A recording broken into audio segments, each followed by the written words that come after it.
Welcome everyone and welcome to the Guys Constituency to talk about faith and fact relating to a guy's life. My name is Bowen Gorias, aka King. I'll be taking on this journey and this episode today to talking about a very interesting topic, mentorship. But before then, if this is your first time joining us, please like, subscribe, and click on the bell and notification button to get notified whenever I release a new video. So you can actually be the first. Something about being the first, just click on it. It's very cheap. It's for free. Alright, thank you very much. And so talking about mentorship. I know one way or the other, the word mentorship has been abused. One way or the other, we've heard about mentorship, probably in the wrong concept of it. Though by the grace of God, we're talking about mentorship in the right context of it. Mentorship.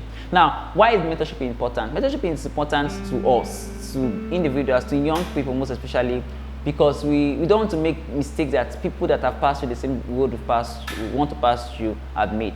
And there's this common saying that said that experience is the best teacher, but experience is the most expensive teacher.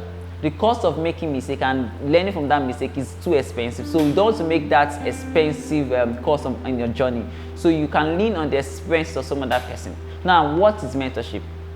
Mentorship is clicking or subscribing to the guidance of an experienced person. It's a relationship between a mentor and a mentee. The mentor be the experienced individual, while the mentee be the person that is starting out in an industry. Let's say career, let's say education, let's say the career or something, and you want to go far in that career. So the advantage you have of going far in any career is subscribing to the mentor of somewhere that have gone more than you, way more than you. And that's an advantage for you because you won't have to make those same mistakes, those same expensive mistakes that the mentor might have made or may have made in his journey. So it's important for us to actually subscribe to the rule or the principles of mentorship. Now, before I talk about the services of mentorship, the principles of mentorship, and the kinds of mentorship, I want to talk about something. Here is that people don't want to subscribe to mentorship because they feel they don't want to be used. So say, I don't have that, somebody will not be using me. No, I want to someone like, if I subscribe to this mentorship stuff now, people will use me. See, if for the fact that you are even usable, it's an advantage. Because the fear of you not being used can make you useless. For the fact that something is useless doesn't mean that thing does not have use, meaning the thing is useless. So for the fact that people want to even use it's an advantage to sharpen your skill. There comes a time in everybody's life or in a man's life whereby people will have to use that person. People will have to sharpen your skill. Okay, let's look at the life of Joseph, though he was not mentored by a man or something. But Joseph was the kind of person that actually learned a lot of things from his experiences. Now, Joseph was in the house of Potiphar. Was in the house of Potiphar as the head of this, at the head of this, let me just call him the chief of staff. He was the head of everything in the house. And God was teaching him in that situation how to manage many. So he knew how to manage many, how to manage plenty.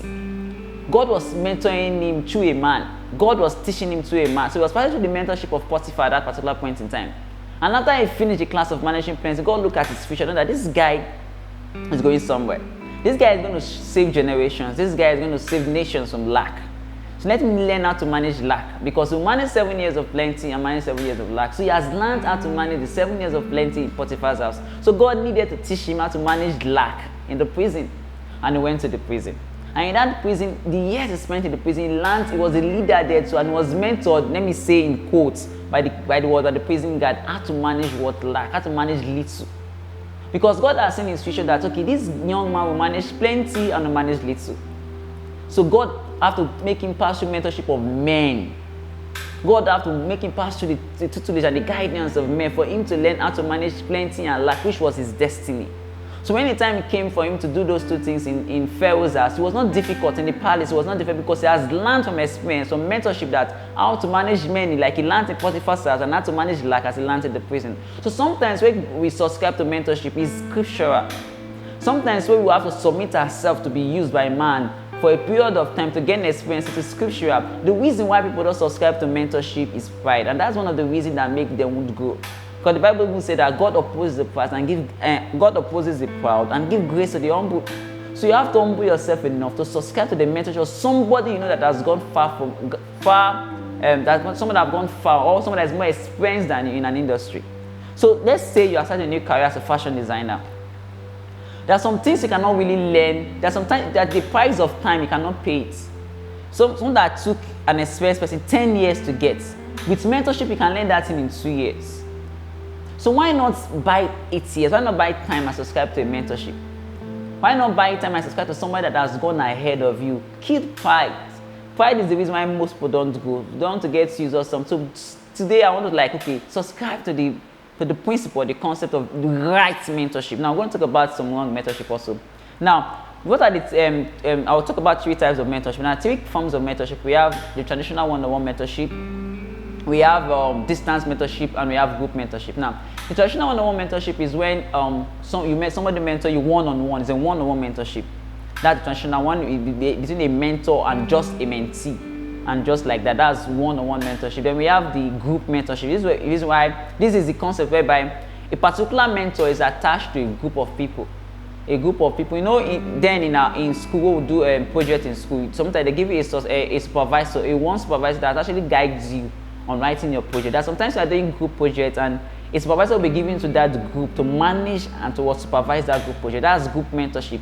Then we have distance mentorship, where the people that are not even close together, they are distant, probably don't see each other from now. It's even more possible in our times, the remote kind of thing, and it's still part of mentorship. Now, these are the 3 kinds of mentorship. These are the 3 kinds of mentorship. Each kind of mentorship has its own advantages and its own disadvantages.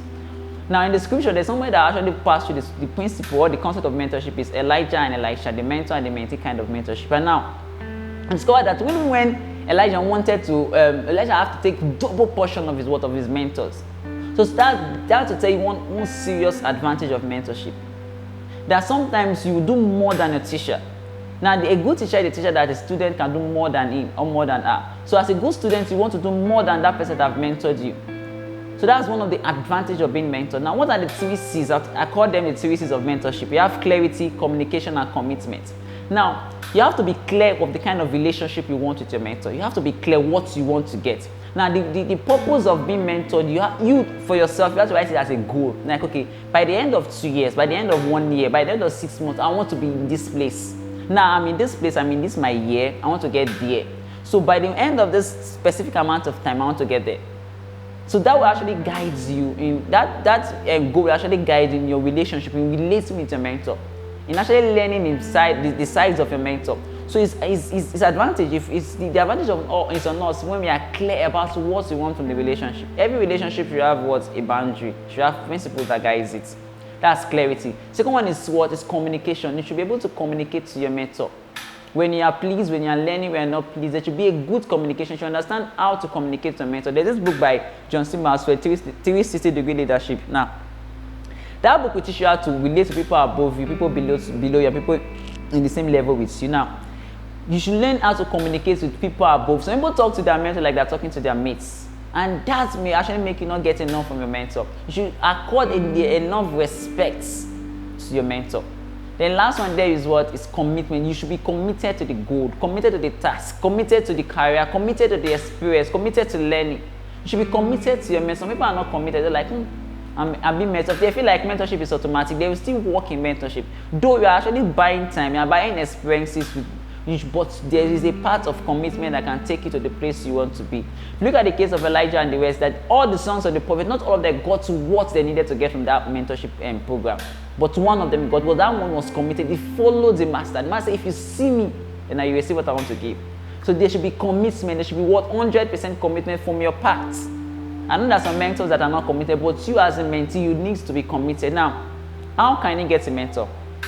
Let me talk that very fast. And how can one get a mentor? The one way to get a mentor is that for you to look for somewhere that has value. Look at your industry, look at what you want to get, and look for somewhere that has gotten there, somewhere that has value, good value system. And the next thing you do after you find the person is to actually approach the person. Approach your mentor. Some people are waiting for mentor to come and meet them. You approach your mentor. Look at Elijah in the scripture. He approached his mentor. You approach the person you want to the mentor you want to mentor you. We approach the person, meet the person, you say, sir, ma, this is what I want. Can you mentor me on this part? Let there be clarity. That communication of and approach the person. Therefore, never approach the mentor from the standpoint of need. Now, I will say this again. Never approach a mentor from the standpoint of need. You should approach a mentor from the standpoint of value. Now, nobody has time. If somebody decides to invest his time in you, it's an investment indeed. Somebody tries to invest his experience on you, it's an investment indeed. So what I mean by the point of value, that I have something to offer. I have a career, I'm not showing that. I saw two people that are actually in that career already. I'm like, I need these people to mentor me. So what I did, I know I have a skill. I know they need a skill. I approach them and say, okay, I want to learn this, I want to be in this your team, and this is what I will offer as being part of your team. Now, I approach from the point of value. I'm bringing value to the table. So never approach your mentor only from the standpoint of what? Of need. Some people are approaching just for that's like the person does not have time for me and all that. Nobody wants somebody that's a parasite. Nobody wants a parasitic relationship. So you should approach your mentor from a standpoint of value. Have something to bring to the table. Have something to bring to the table. Have something. No matter how small it is, but have something to actually offer to the table. Then the last one I'll talk about here is the abuse of it. Now, the relationship of mentee and mentorship is mutual. There should be mutual understanding. It should not be abused. I know I've seen our mentors abuse mentees and all that. Please, no matter what you want to gain from that person, your life is more important. Your life is, never compromise your value system because of the experiences of a mentor, because of the tutelage of a mentor. Never do that. Never compromise the most important thing in your life for mentorship. Have a value system. There should be mutual benefits, mutual respects. So these are all we can say about mentorship today because of our time. I hope you enjoyed yourself. And if this is your first time of coming or joining us, please like and subscribe to the button. If you have any question, please leave in the comment section. We'll talk about it. What I want to say before I leave here is that mentorship and mentor relationship is a relationship that everybody needs. No matter how old you are. Mentorship is not experience is not about age. So be humble enough to meet somebody that has something you want and be humble enough to ask for it. Be humble enough to meet somebody that has something you want, something you need, and be humble enough to ask for it and be committed to that relationship. Thank you very much for joining us today. And I'll see you same time on this channel next week. And until then, stay blessed and peace out.